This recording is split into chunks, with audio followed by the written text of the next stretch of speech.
Hey there, welcome to another episode of Straight Talk Whiskey. I'm Nick, as always, and thanks for joining us for episode number 28. It's a great day for drinking whiskey, so thanks for coming along. So today, continuing kind of our trend of bourbons, mostly over the past couple weeks, we have a pretty decent one out of Buffalo Trace Distillery. It came about around 1975, and I believe originally it was bottled at 101 proof, but now not so much the case. There is another version of this, I believe, that's a little bit higher than that, as well as a 17-year-old, but this is the Eagle Rare Kentucky Straight Bourbon aged for 10 years. So that's a real treat, and not just because of the year. A lot of times when you see a year attached to something, which is not very common these days because of the whole no age statement trend that is happening around the world. But nonetheless, 10 years, especially with a bourbon, we know what the climate is like. For a good portion of the year, it's reaching those high temperatures. The whiskey being stored in warehouses that can reach, some pretty high temperatures, 90s, 100s, maybe even higher. Not really sure, it depends on where. But especially down in Kentucky, it's definitely going to get hot there. So, what that means, as we've talked about before in other episodes, more engagement of the spirit with the wood, kind of the expanding, contracting, when it gets hot, wood expands. And then, at night you have the cooler temperatures, wood is going to contract, and so you do get that big-time interaction with the barrel and the spirit. So, for 10 years, that's going on with this whiskey. Now, a lot of times, this is called a Kentucky Straight Bourbon, so we know it's aged a minimum of 2 years, but they do us the favor of giving us the age statement, 10 years. So even 2 years, which is not a lot of time, but in terms of maturation and what you can get from the wood into the whiskey during that period of time is pretty substantial. So 10 years doesn't mean it's a better whiskey than something that was aged 2 years or less. No. Inherently no, if we're just looking at numbers and that sort of thing, no. It all depends on the quality of how it's matured. So you always have to take that into account. Don't just go to a store and, have somebody there try to sell you on, an older bourbon or something like that. It could even be Scotch or any other whiskey for that matter, but particularly bourbon, because that's what we're talking about. Don't let yourself be conned into being sold for a higher, an older bourbon as to something that may be a little bit younger and actually more quality. So, do your research, like always, and just think it through before you go and buy something. But, luckily, with this Eagle Rare 10-year, we do have a lovely spirit. Now, I had a little trouble when I got this because, I'm here in upstate New York. This summer has been a hot one.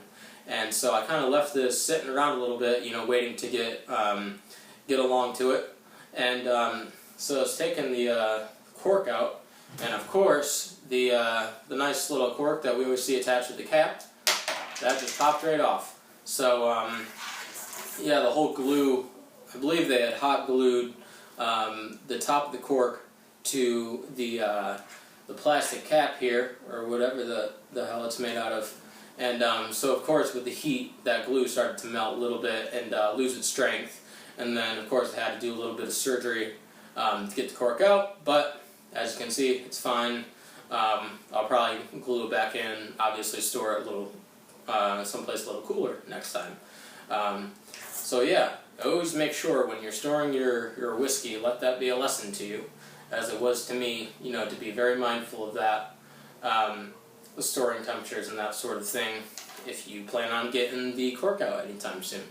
So, but most whiskeys that we've seen have the screw top, but a lot of other ones do have the cork to it, and I think that, I don't know, I just like that a little bit better. And also you can tell by the cork, you kind of just feel it, how spongy it is. You can tell, I guess, how much moisture, it's been holding. Basically what happened is it got so hot that, some of the vapors were, starting to get into the cork, and it was holding all that moisture in there, and expanding and that sort of thing. Because I did get a little bit of spirit on the outside, which, you don't want to lose too much, because the Angels have already taken their share as it is. So, anyway, let's get to the whiskey, because that's why we're here. So, we look color-wise at it. It's got a nice, rich, kind of golden straw, deep amber, if you will, to it. Now remember, American whiskey and bourbon, no caramel color added to it. That's just a part of the rules that we have for whiskey that is created in the United States and sold in the United States. Now, I believe there are different rules. If they are exporting this overseas, they might be able to get away with a little bit of caramel. It's a very small percentage, but they still can if they're exporting it. So just be mindful of that. When you're looking at the color for an American whiskey or bourbon, you're getting the color that was imparted by maturation. So it's a pretty good estimate of kind of the year as well. And like I said before, take a look at the legs, kind of hold on the side of glass, roll it around a little bit, and take a look at the legs. You won't be able to see it probably on the camera, but nice long-lasting legs kind of trickling down back into the glass. So we already have the age statement, but that's just another kind of cross-check, just as you're going about your whiskey tasting experience. So let's go in for the nose.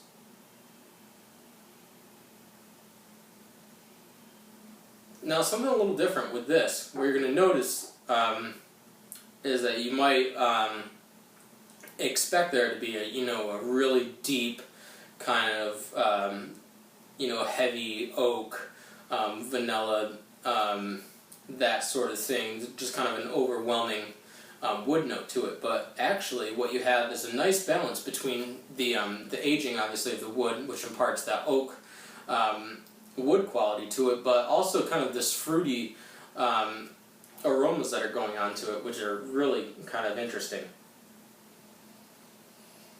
Very much like a dessert wine, and it's kind of funny that the bottle is more reminiscent of a kind of like a wine bottle than it is a standard whiskey bottle that we might see in the store. So that is probably obviously intentional. That's flavors they were trying to get out of it, and the aromas.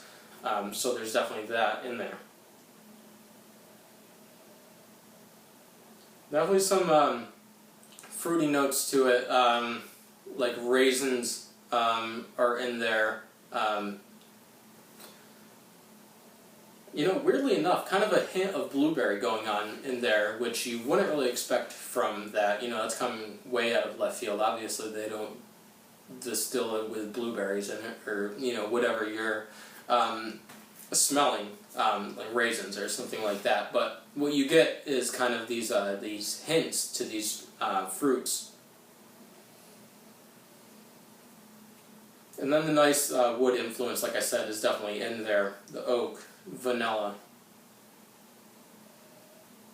Little hint of cinnamon, but more still on the woodier, kind of raw sort of note than anything, leaning more towards what I call the kind of campfire palate in there, where you get kind of like a s'more or something, roasting s'mores over a fire, and kind of the sense you might get with that. The cinnamon, and the graham cracker, that sort of thing. So I kind of lump those into that kind of palate, campfire palate, if you will. But this this stays more, like I said, to the kind of these raw, like woody notes on the opposite side of the fruity notes So let's go in for the taste.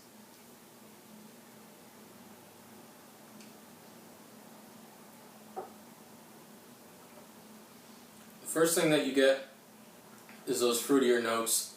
The raisins and this kind of scent of blueberry I'm getting, definitely. But still some like citrus in there. Taste a little bit of orange in there. Like an orange juice, from a freshly squeezed orange. That's definitely in there.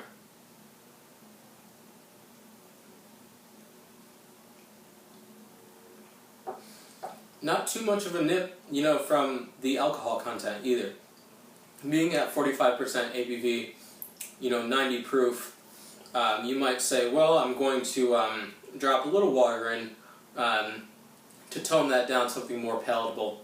But I would caution you when doing that, especially with a whiskey that is 10 years old. Water, it's not going to break apart and lose all its flavor on you, but it is delicate at that point. 10 years, you don't want to add too much. It's definitely palatable. You can taste all the nuances in it and kind of pick apart at it and that sort of thing without adding the water. In my opinion, I think 45% is a good spot for this whiskey.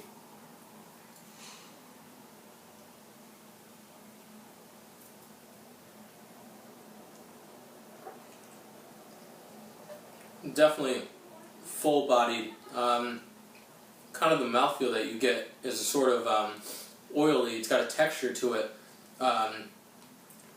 It stays on the palate for a while. It's got sort of a chewy character to it, and that's definitely interesting. Largely due to the age.